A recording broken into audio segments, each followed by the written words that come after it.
Hello guys, I am Sunny Sharma and welcome to my channel सोच पर प्रहार। जैसे कि आप सब लोग जानते हैं कि इस चैनल पर हम लेके आते हैं लीगल एजुकेशन के वीडियो। आज की इस वीडियो में हम बात करेंगे कि पुलिस के खिलाफ कंप्लेंट कैसे दर्ज करें। देखिए, सबसे पहले हम बात कर लेते हैं पुलिस की। पुलिस एक ऐसी अथॉरिटी है जिसके बिना हम सबका एक्सिस्टेंस नामुमकिन है। हमको अगर कभी भी कोई तकलीफ होती है, कोई प्रॉब्लम होती है, तो हम सीधा पुलिस के पास जाते हैं। और अगर चोर आपके घर पे चोरी नहीं करता तो उसको एक ही भय होता है कि पुलिस है, पकड़ेगी तो बहुत मारेगी। इसी तरह से और भी जो क्रिमिनल्स हैं उनको अगर कोई भय होता है तो वो पुलिस का होता है, और इसी वजह से वो खुलकर क्राइम नहीं करता है। लेकिन दोस्तों, कई बार कुछ पुलिस वालों की वजह से ये विभाग बदनाम हो जाता है। कुछ ऐसे पुलिस वाले कुछ इस तरह के एक्ट्स कर देते हैं जो उन्हें नहीं करने चाहिए, जैसे दूसरे से रिश्वत मांगने लगते हैं, किसी के साथ मार पिटाई कर देते हैं, या अपना रौब गालिब करने लगते हैं, या कई बार ये भी देखने में आता है कि पुलिस कस्टडी में किसी को इतना टॉर्चर किया जाता है कि उसकी डेथ हो गई, या फिर किसी के हाथ पैर तोड़ दिए गए। इस तरह की क्रूरता और अत्याचार के मामले समय समय पर पुलिस के खिलाफ देखने को मिलते हैं। अब सवाल यह है कि यदि पुलिस इस तरह की कोई घटना कारित करती है तो आम आदमी के पास क्या राइट है। क्योंकि सबसे पहले तो ये सोचता है कि भाई पुलिस है, पुलिस वाला ही जब मुझे पीट रहा है तो इसके खिलाफ मैं कहां जाऊं, जहां भी जाऊंगा वो भी पुलिस होगी, तो क्या वो उसके खिलाफ कोई एक्शन लेगी, कोई मामला दर्ज करेगी, तो उसे ऐसा लगता है कि मैं अब इसमें कुछ नहीं कर सकता।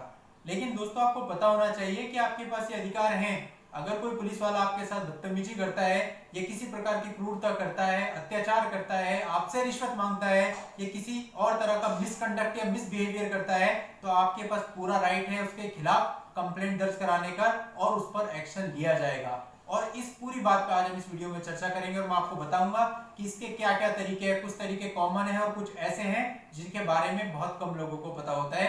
तो आज इस वीडियो में स्टेप बाय स्टेप मैं आपको एक पूरी प्रोसीजर बताने वाला हूं। तो मैं आपको कहना चाहूंगा कि इस वीडियो को स्टार्टिंग से लेकर एंड तक जरूर देखिएगा, ताकि आपके मन में इससे रिलेटेड कोई कंफ्यूजन ना रहे। फिर भी यदि कोई कंफ्यूजन होती है तो आप मुझसे कमेंट सेक्शन में पूछ सकते हैं। मेरी पूरी कोशिश रहेगी कि मैं सभी के कमेंट्स का आंसर दूं। तो दोस्तों, आगे बढ़ने से पहले मैं आपसे कहना चाहूंगा कि अगर आप हमारे चैनल पर अभी नए हैं तो हमारे चैनल को सब्सक्राइब कर लें और नोटिफिकेशन बेल पर जरूर क्लिक कर लें, ताकि जब भी मैं ऐसी कोई लीगल पोस्ट लेके आऊं उसकी जानकारी आपको सबसे पहले मिले। तो चलिए स्टार्ट करते हैं आज के इस इंपॉर्टेंट लीगल टॉपिक को।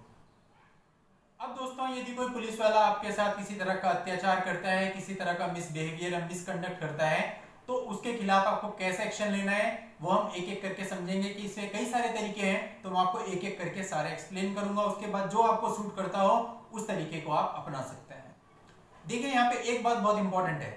जनता के साथ जो अत्याचार होता है या क्रूरता होती है, इसमें जो जनता की झड़प होती है वो हमेशा छोटे लेवल के अधिकारी के साथ होती है। यानी कि आप थाने की बात करिए तो थाने में जो सबसे छोटा रैंक होता है वो कांस्टेबल का होता है, उसके ऊपर हेड कांस्टेबल होता है, फिर असिस्टेंट सब इंस्पेक्टर और सब इंस्पेक्टर होते हैं, यानी दरोगा जी।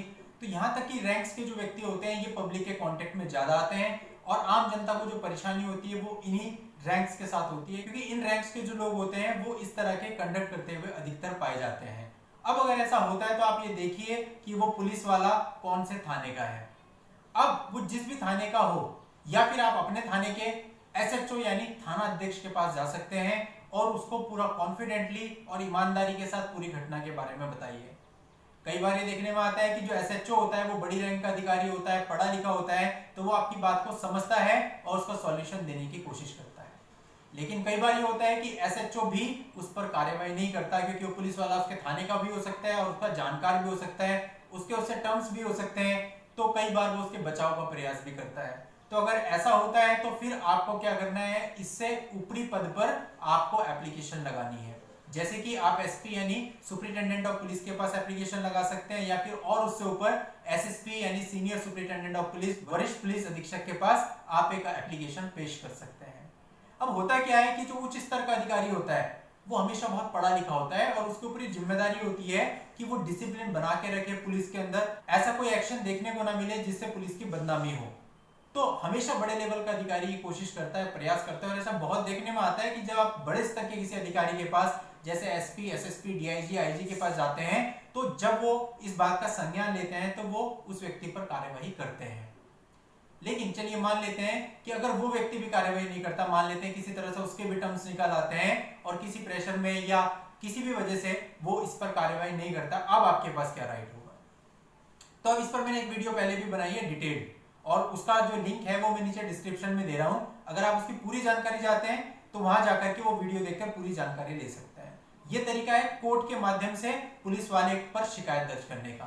धारा 156(3) सेक्शन 156(3) ऑफ सीआरपीसी ये कहता है कि आप अपनी कंप्लेंट मजिस्ट्रेट के सामने कोर्ट में भी रख सकते हैं और उस पुलिस वाले के खिलाफ एफआईआर दर्ज करवा सकते हैं।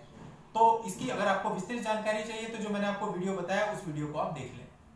अब इसके बाद अगले स्टेप की बात करते हैं कि अगर आप इनमें से कुछ नहीं करते हैं तो गवर्नमेंट ने इसके लिए एक और प्रावधान बनाया है। सुप्रीम कोर्ट ने 2006 में Prakash Singh and others versus Union of India and others के मामले में एक जजमेंट पारित किया और इस जजमेंट में 7 डायरेक्टिव पास किए और साथ ही साथ ये भी कहा कि हर एक राज्य को जिला स्तर पर एक अथॉरिटी बनानी होगी जिसमें जो है पुलिस के खिलाफ कंप्लेंट दर्ज कराई जा सके। इस अथॉरिटी को पुलिस कंप्लेंट अथॉरिटी यानी पीसीए कहा जाता है। ये एक इंडिपेंडेंट बॉडी होगी जहां पर पुलिस के खिलाफ कंप्लेंट दर्ज कराई जा सकती है। यदि कोई पुलिस वाला आपसे रिश्वत मांगता है, मिसबिहेव करता है या किसी और तरीके से आपको परेशान करता है तो उसके खिलाफ आप इस अथॉरिटी में कंप्लेंट दर्ज करा सकते हैं। तो जब ये डिसीजन लिया गया इसके बाद कुछ राज्यों ने इसका अनुपालन करते हुए अपने राज्यों में जिला स्तर पर यानी डिस्ट्रिक्ट लेवल पर इस अथॉरिटी का गठन किया।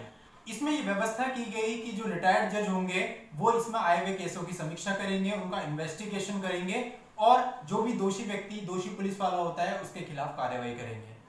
अब सवाल आता है कि पीसीए में कंप्लेंट कैसे दर्ज करा सकते हैं और कौन दर्ज करा सकता है।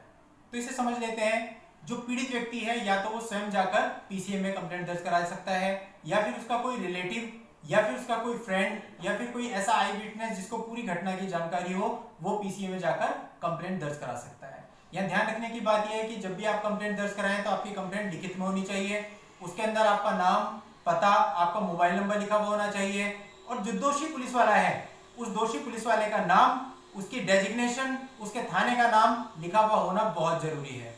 कुछ राज्यों में यह भी व्यवस्था की गई है कि जो कंप्लेंट है वो आप बाय पोस्ट भी भेज सकते हो या ईमेल से कर सकते हो या फैक्स से भी कर सकते हो। लेकिन जो ये व्यवस्था है ये केवल कुछ ही राज्यों में उपलब्ध है।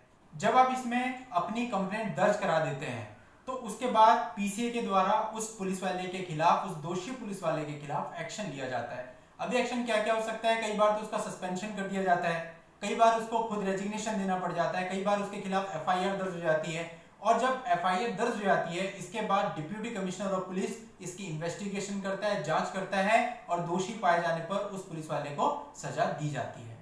जो पीसीए होता है इसका जो भी डिसीजन होगा वो सीधा सीधा स्टेट गवर्नमेंट पर बाइंड होता है, यानी स्टेट गवर्नमेंट उसे मानने के लिए बाध्य होता है। अब देखिए दोस्तों, ये पीसीए का जो गठन का निर्णय था ये बहुत सराहनीय कदम था सुप्रीम कोर्ट का, लेकिन अनफॉर्चुनेटली ये सभी राज्यों ने इसका अनुपालन अभी तक नहीं किया है। ऐसे बहुत कम राज्य हैं, 10-11 राज्य ही हैं जिन्होंने अभी तक इसका अनुपालन किया है और बाकी राज्यों में अभी ये व्यवस्था पेंडिंग चल रही है, वहां पे अभी तक पीसीए का गठन नहीं किया गया है। कुछ राज्यों के मैं आपको नाम बता देता हूं जहां पर पीसीए का गठन किया गया है, जैसे आसाम, दिल्ली, चंडीगढ़, पंजाब, हरियाणा, जम्मू एंड कश्मीर, महाराष्ट्र, कर्नाटका, केरला, तमिलनाडु और तेलंगाना। मेरे अकॉर्डिंग बाकी के जो राज्य हैं उन्हें भी जल्द से जल्द सुप्रीम कोर्ट की इस गाइडलाइन का पालन करना चाहिए और अपने यहाँ पे पीसीए का गठन करना चाहिए। अब यहाँ मैं आपको एक एडवाइस देना चाहूंगा, यदि आपने किसी पुलिस वाले के खिलाफ कंप्लेंट दर्ज करानी है तो पहले आप ये निश्चित कर लें कि जिस मामले के लिए आप उस पर कंप्लेंट दर्ज कराना चाहते हैं वो मामला सही है। यानी कि अगर आपको लगता है कि किसी पुलिस वाले ने आपके साथ गलत किया है तो आपको ये निश्चित होना चाहिए कि उस पुलिस वाले ने ही आपके साथ गलत किया है, क्योंकि अगर आप कंफर्म नहीं है और आपने उस पुलिस वाले के खिलाफ कंप्लेंट दर्ज करा दी तो उसके बाद वो पुलिस वाला दोषी नहीं निकलता है तो फिर आप मुश्किल में पड़ सकते हैं। इससे पहले आप कंफर्म कर लेना कि एक्चुअल में वही पुलिस वाला दोषी है, उसी ने आपके साथ गलत किया है, तभी उसके खिलाफ आप कंप्लेंट की प्रोसीजर को आगे बढ़ाना। तो दोस्तों, इस वीडियो की जानकारी से आप अपना बचाव कर सकते हैं। यदि कोई पुलिस वाला आपका हैरेसमेंट करता है, किसी तरह का आपके साथ अत्याचार करता है और क्रूरता करता है तो आप उसके खिलाफ आसानी से अपनी कंप्लेंट दर्ज करवा सकते हैं और न्याय पा सकते हैं। तो दोस्तों, आज के वीडियो में बस इतना ही। नेक्स्ट टाइम लेके आऊंगा आपके लिए नई लीगल पोस्ट। तब तक के लिए गुड बाय। अगर आपको वीडियो पसंद आया हो तो इसे लाइक कर दीजिए और आगे शेयर कर दीजिए। Thank you for watching.